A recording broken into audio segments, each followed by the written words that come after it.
Welcome to 60-Second Crypto. Today we're showing you how to install the mining software that is used on many or the majority of Nvidia GPUs. It's going to be called Ccminer, and the version I use is Suprminer. I've left a link in the description. This will always have the latest version of Suprminer for download. I like using Suprminer because it comes with Pigeon and Raven already. Once you've got that fully downloaded, go ahead and extract it. You can use 8zip.lite if you want to use a free software just to get it extracted.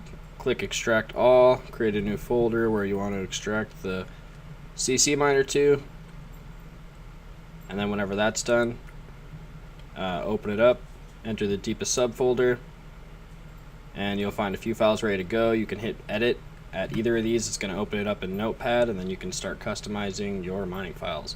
-A, this is the algorithm settings, so you can change that to Lyra 2v2 or Kryptonite if you want to do Vertcoin or Monero.